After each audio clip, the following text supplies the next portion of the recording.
All right, guys. Sarah Michelle Gellar. She's the voice of Tila in the new Masters of the Universe Revelation show.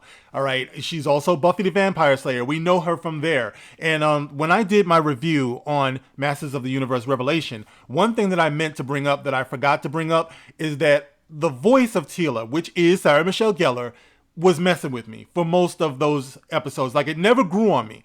For some reason, her voice does not go with that character to me. All right. Like I said, it's okay if you disagree. No need to pull out the bazooka on your boy. It's just how I feel. All right. She did a bang up job with Buffy the Vampire Slayer. There is no disrespect for Sarah Michelle Gellar, except that she married that loser Freddie Prinze Jr. But, you know, that's on her.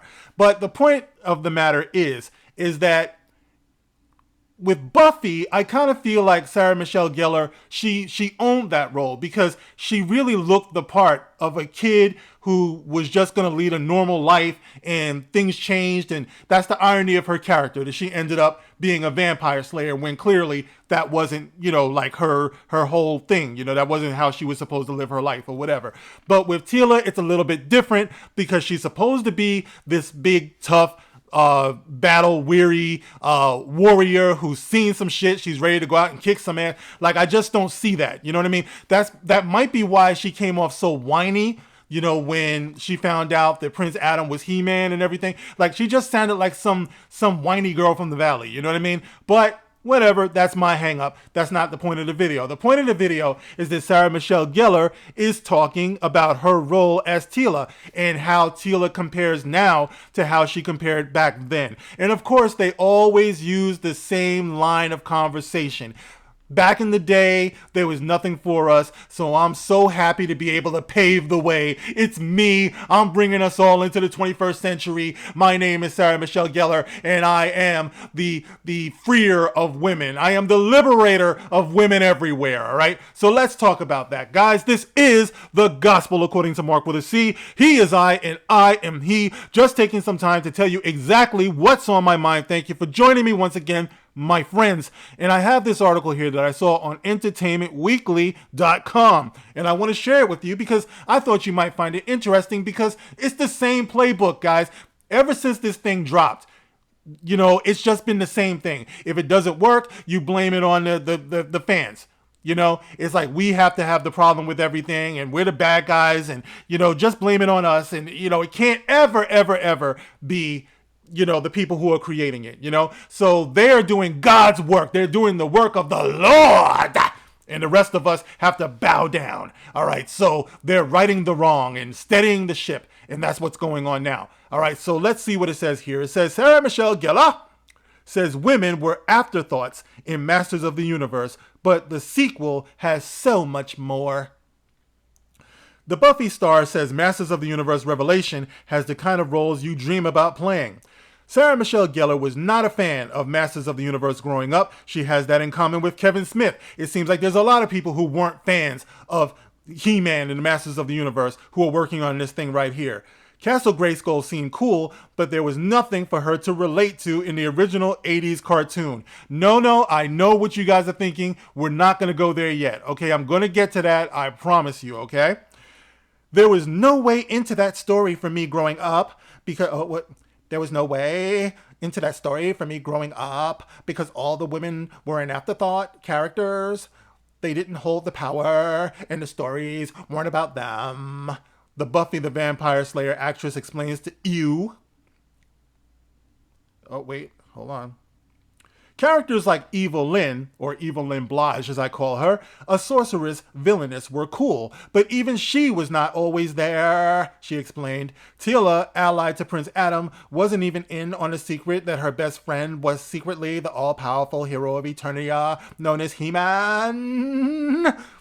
She was in every episode and not even really part of the journey story then, Gellar says. Masters of the Universe Revelation, the new sequel series to that original cartoon coming to Netflix. Is it really a sequel? Is it really a sequel? Or is it kind of like bastardization or bastardizing, or I don't know. You know, my vocabulary is fucked up. I think what's so great about this is that there are characters for everybody. There's characters for Negroes. There's characters for gay people. There's characters for Martians. friends? You can relate to the different parts of each of the characters. Even Adam, she explains, it was sort of there in the original. There was no depth to him. Now you get what it's like to be these two people and keep these secrets. There's just so much more to enjoy. Okay. Let's see. And then she goes on to say, it was about her learning that she always had the power within her, which I think is something that's much more relatable to the average person. Wait a minute now. You said that she didn't have the power and, in the beginning and everything. And now you're saying that the appeal to her is that she didn't have the power. She had to learn that the power was always within her. I dare say that was a lot of what the original was about too. When my man says, I have the power. Remember, he's bringing it up from inside of him. It was in him.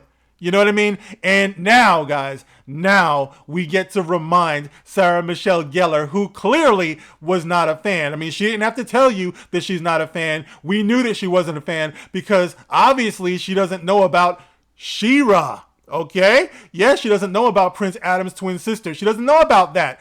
Sarah Michelle Gellar, you're not making history. This was back in the 80s. She-Ra had the power too. And she had her own show. There was something for you, Sarah Michelle Gellar. Why weren't you watching it is the question. There was nothing for me back then until now. I'm the one who's making history. Well, back in the 80s, there was She-Ra. Okay? It says here, that journey, I think, was really exciting. She just looks so badass. And the haircut, the haircut. Yes, we love the haircut. Shaving half your head definitely means badass if you're a woman. Let me tell you that. Fellas, if your woman shaves her head, she shaves half of her head, don't you fuck with her. Let me tell you something, boy. You're going to do the cooking. Okay, and you're gonna do the vacuuming in the windows and all that stuff. That's on you. And when y'all make love, you're gonna scream out her name, right?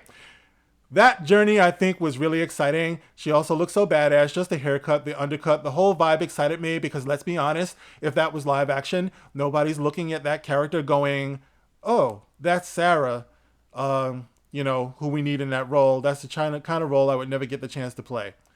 All right, so there you have it, guys. All right, so so there's Sarah Michelle Gellar bearing witness that the old Masters of the Universe had nothing for her. And see, it's funny how they all go to this. You know what I mean? I don't care if it's Star Trek, Star Wars, whatever. They always find some loser to talk about how them playing the role now brings some type of meaning to their life.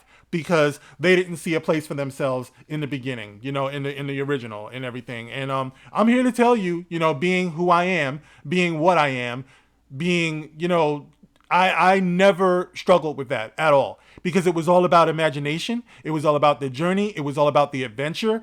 And, those of us who understand that, that's what you got caught in. That was the appeal of it all. So once again, these people missed the entire point of the geekdom, nerddom, the things that we love, all the properties that we love. I just wish they would go away already. You know what I mean? Like, just leave it alone. You don't understand it. You don't appreciate it. You don't respect it. And you don't respect us. So please stop talking. But that's just me. All right. You guys can get in the comment section and let me know what you think of Sarah Michelle Gellar being the trailblazer that she is. All right. As always, you can like, you can share, you can subscribe, catch me on Twitter. If not, I will catch you in the next one. Thank you for listening, guys. This is The Gospel According to Mark with a C. Rock on.